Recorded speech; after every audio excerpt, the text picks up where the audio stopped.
హిందూ వారసత్వ చట్టం 1956లోని అత్యంత కీలకమైన సెక్షన్లో ఒకటైన సెక్షన్ 2 చట్టం యొక్క అన్వయం గురించి తెలియజేస్తుంది. ఈ చట్టం ఎవరికి వర్తిస్తుంది అనే పరిధిని చాలా స్పష్టంగా నిర్వచిస్తుంది. సెక్షన్ 2 ఈ సెక్షన్ చట్టం యొక్క మౌలిక ఆధారం. ఎందుకంటే ఒక వ్యక్తి ఈ చట్టం కిందకు వస్తేనే అతనికి సంబంధించిన వారసత్వ సమస్యలు దీని ద్వారా పరిష్కరించబడతాయి. సెక్షన్ 2లోని సబ్సెక్షన్ 1 చట్టం ఎవరికి వర్తిస్తుంది అనేది తెలియజేస్తుంది. ఈ సబ్సెక్షన్లో మొదటి క్లాజ్ ఏ గురించి వివరంగా చూద్దాం. క్లాజ్ ఏ అన్ని రూపాల్లోని హిందువులకు any person who is a Hindu by religion in any of its forms or developments, including a Veerasaiva, a Lingayat or a follower of the Brahma, Prardhanas or Arya Samaj. ఈ clause అనేది హిందూ మతాన్ని చాలా విస్తృతమైన నిర్వచనంతో పరిగణించింది. అంటే ఈ చట్టం కేవలం సాంప్రదాయ హిందువులకే కాకుండా హిందూ మతంలో అన్ని రూపాలకు మరియు అభివృద్ధి చెందిన శాఖలకు వర్తిస్తుంది. వీరశైవ మరియు లింగాయత్ శాఖలు ఈ శాఖలు వీరశైవ లింగాయత్ శాఖలు ప్రధానంగా కర్ణాటకలో కనిపిస్తాయి. కొందరు వీటిని హిందూ మతం నుండి వేరుగా పరిగణించినప్పటికీ ఈ చట్టం వీటిని హిందూ మతంలోని అంతర్భాగాలుగా గుర్తించి ఈ చట్టాన్ని వారికి వర్తింపజేసింది. బ్రహ్మ, ప్రార్థన లేదా ఆర్య సమాజ్ అనుచరులు ఇవి హిందూ మతంలో వచ్చిన సంస్కరణ ఉద్యమాలు. వీరు విగ్రహారాధనను వ్యతిరేకించిన లేదా సాంప్రదాయ ఆచారాలను పాటించకపోయినా చట్టపరంగా వీరంతా హిందువులుగానే పరిగణించబడతారు మరియు వారికి ఈ చట్టం వర్తిస్తుంది. ఈ క్లాజ్ ద్వారా చట్టం కేవలం సంకుచితమైన హిందూ మతాన్ని కాకుండా భారత ఉపఖండంలో అభివృద్ధి చెందిన అన్ని ప్రధాన మత రూపాలను ఒకే గొడుగు కిందకి తెచ్చింది. ఇది చట్టం యొక్క కలగలుపు స్వభావాన్ని అంటే ఇన్క్లూజివ్ నేచర్ని తెలియజేస్తుంది.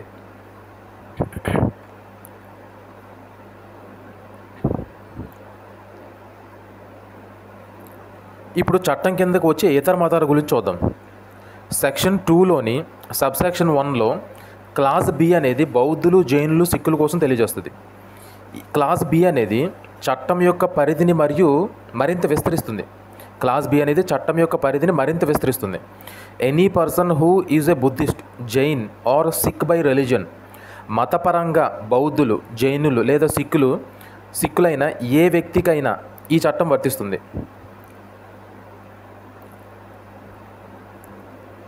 అంటే ప్రత్యేక మతాలు ఒకే గొడుగు కిందకు తీసుకురావడం.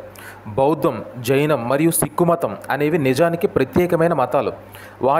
వాటి దైవశాస్త్రం, తత్వశాస్త్రం మరియు ఆచారాలు వేరుగా ఉంటాయి. అయినప్పటికీ భారతీయ చట్టం వీటిని వారసత్వం మరియు కుటుంబ చట్టాలకు సంబంధించినంత వరకు హిందూ చట్టపరమైన గొడుగు కిందకు తీసుకువచ్చింది. ఈ ఏకీకరణకు కారణం దైవశాస్త్రం కాదు, సాంస్కృతిక మరియు చారిత్రక సామీప్యత.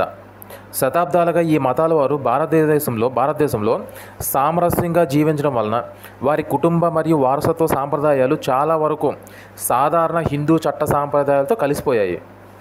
ఈ చట్టం రూపొందించే సమయంలో ఈ అన్ని మత వర్గాల వారసత్వానికి సంబంధించిన చట్టాల్లో ఏకరూపత తీసుకురావడానికి శాసనసభ ఈ నిర్ణయం తీసుకుంది. క్లాజ్ బి ద్వారా బౌద్ధులు, జైనులు, సిక్కులు మరియు హిందువులు క్లాజ్ ఏలో చెప్పబడిన వారితో సహా అందరూ ఈ హిందూ వారసత్వ చట్టం 1956 ద్వారానే వారసత్వ నియమాలను అనుసరించవలసి ఉంటుంది. ఇది భిన్నత్వంలో ఏకత్వం అనే భారతీయ భావనకు చట్టపరమైన రూపం. క్లాజ్ సి అనేది ఇతర వ్యక్తులకు అన్వయించడం కోసం తెలియజేస్తుంది. ఈ క్లాజ్ సిను మనం క్యాచ్ ఆల్ క్లాజ్ అని కూడా పిలవచ్చు. Any other person who is not a Muslim, Christian, Parsi or Jew by religion unless it is proved that such person would not have been governed by Hindu law or custom. అంటే ఈ క్లాజ్ను రెండు భాగాలుగా అర్థం చేసుకోవాలి. మొదటి భాగం ఎవరికి వర్తించే అవకాశం ఉంది అనేదాన్ని, రెండో భాగం మినహాయింపు మరియు నిరూపణ భారం అనేది ఎవరిపైన ఉంది అనే విధంగా అర్థం చేసుకోవాలి. క్లాజ్ ఏ హిందువులు మరియు క్లాజ్ బి బౌద్ధులు, జైనులు, సిక్కుల్లో చెప్పబడిన వారు కాకుండా మతపరంగా ముస్లిం, క్రైస్తవ, పార్సీ లేదా యూదు మతాలకు చెందని ఏ ఇతర వ్యక్తికైనా ఈ చట్టం వర్తిస్తుంది. చారిత్రకంగా ఈ 4 మతాలకు ముస్లిం, క్రైస్తవ, పార్సీ, యూదులు భారతదేశంలో ప్రత్యేక చట్టాలు ఉన్నాయి.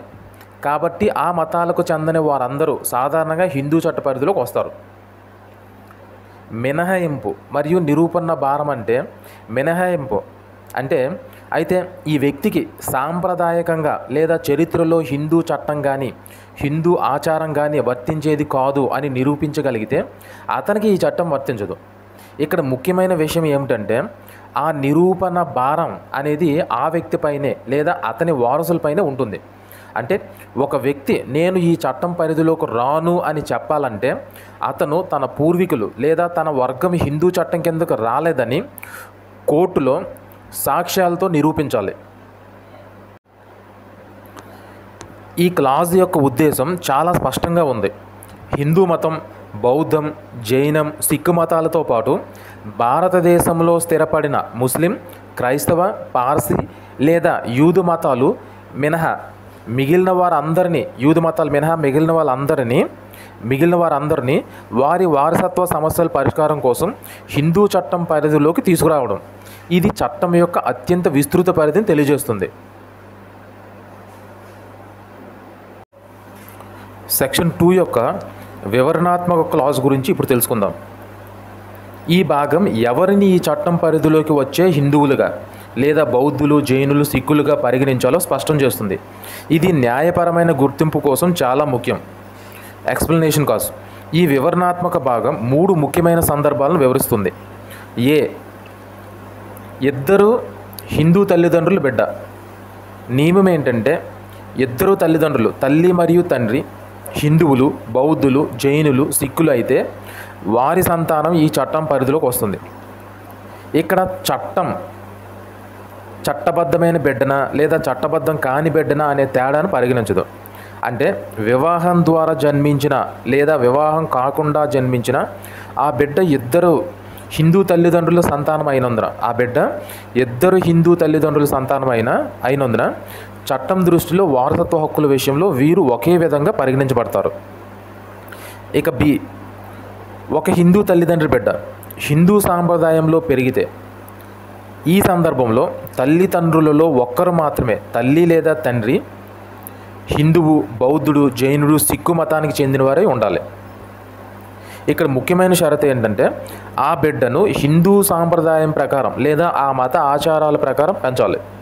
ఉదాహరణకు తండ్రి క్రైస్తవుడు, తల్లి హిందూ అయితే ఆ బిడ్డను హిందూ ఆచారాలు, పండుగలు, సాంప్రదాయాలు పాటించే విధంగా పెంచితే ఆ బిడ్డ ఈ చట్టం పరిధిలోకి వస్తుంది. ఇక్కడ పెంచే పద్ధతి అనేది చాలా కీలకమైన రుజువుగా పనిచేస్తుంది. ఇక సి, మూడవది మతం మారిన లేదా తిరిగి మారిన వ్యక్తి. మత మార్పిడి ద్వారా లేదా తిరిగి మతం మారడం ద్వారా ఎవరైనా హిందూ, బౌద్ధ, జైన లేదా సిక్కు మతాల్లోకి వస్తే వారికి ఈ చట్టం వర్తిస్తుంది. ఒక వ్యక్తి మొదట్లో హిందువు కాకపోయినా తరువాత హిందూ మతంలోకి మారితే లేదా మొదట్లో హిందువై వేరే మతంలోకి మారి తిరిగి హిందూ మతంలోకి వస్తే ఆ క్షణం నుండి అతనికి లేదా ఆమెకు ఈ హిందూ వారసత్వ చట్టం 1956 వర్తిస్తుంది. ఈ వివరణాత్మక క్లాజ్ చట్టం యొక్క సామాజిక మరియు ధార్మిక పరిధిని చాలా వరకు విస్తరించింది. ఇది పుట్టుకతో పాటు పెరుగుదల మరియు స్వచ్ఛంద మత మార్పిడి ఆధారంగా కూడా ఒక వ్యక్తిని హిందువుగా చట్టబద్ధంగా గుర్తిస్తుంది. ఇప్పుడు సెక్షన్ 2లో ఉన్న ఒక కీలకమైన మినహాయింపు గురించి తెలుసుకుందాం. ఇది గిరిజన తెగల వారికి సంబంధించింది. సెక్షన్ 2లోని సబ్సెక్షన్ 2 షెడ్యూల్ తెగల మినహాయింపుకు సంబంధించింది. సెక్షన్ 2లోని సబ్సెక్షన్ 2 ఈ విధంగా చెబుతుంది: nothing in this act shall apply to members of any scheduled tribe unless the central government directs otherwise. అంటే ఈ ఉపసెక్షన్ యొక్క అర్థం చాలా స్పష్టంగా ఉంది. ఈ హిందూ వారసత్వ చట్టం 1956 షెడ్యూల్ తెగల సభ్యులకు వర్తించదు. మినహాయించడానికి కారణం ఏంటి? దీనికి ప్రధాన కారణం ఏమిటంటే షెడ్యూల్ తెగలకు వారికి ప్రత్యేకమైన సాంప్రదాయక చట్టాలు మరియు వారసత్వ ఆచారాలు ఉంటాయి. ఈ ఆచారాలు తరచుగా హిందూ వారసత్వ చట్టంలోని సాధారణ నియమాల కంటే భిన్నంగా ఉంటాయి. వారి ప్రత్యేక సాంస్కృతిక గుర్తింపును మరియు ఆచారాలను గౌరవించడానికి మరియు రక్షించడానికి ఈ మినహాయింపు ఇవ్వబడింది. అంటే సహజంగా షెడ్యూల్ తెగల వారసత్వ సమస్యలు వారి సాంప్రదాయ ఆచారాల ద్వారానే పరిష్కరించబడతాయి, ఈ చట్టం ద్వారా కాదు. మినహాయింపు తొలగించే అధికారం ఎవరికి ఉంది? కేంద్ర ప్రభుత్వ అధికారం. అయితే ఈ మినహాయింపు అనేది సంపూర్ణమైనది కాదు. కేంద్ర ప్రభుత్వానికి ఒక అధికారంగా ఉంది. నోటిఫికేషన్ ద్వారా చేర్చే అవకాశం, అంటే అధికారిక గ్యాజెట్లో ఒక నోటిఫికేషన్ జారీ చేయడం ద్వారా కేంద్ర ప్రభుత్వం ఈ చట్టాన్ని ఏదైనా నిర్దిష్ట షెడ్యూల్ తెగకు వర్తించేలా నిర్దేశించవచ్చు. ఒకవేళ ఏదైనా గిరిజన తెగ తమ సాంప్రదాయ ఆచారాలను వదులుకొని ఈ చట్టం ద్వారా వారసత్వాన్ని పొందాలని కోరుకుంటే లేదా వారి సంక్షేమం కోసం చట్టం వర్తించడం అవసరమని కేంద్ర ప్రభుత్వం భావిస్తే ఈ అధికారాన్ని ఉపయోగించవచ్చు.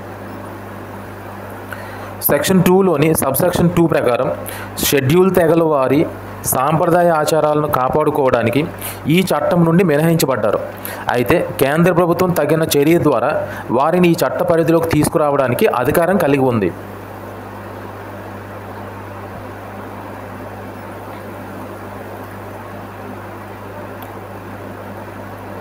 ఇప్పుడు సెక్షన్ 2లోని సబ్సెక్షన్ 3 గురించి తెలుసుకుందాం.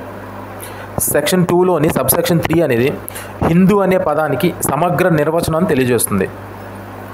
The expression Hindu shall include persons to whom this act applies even if not Hindu by religion.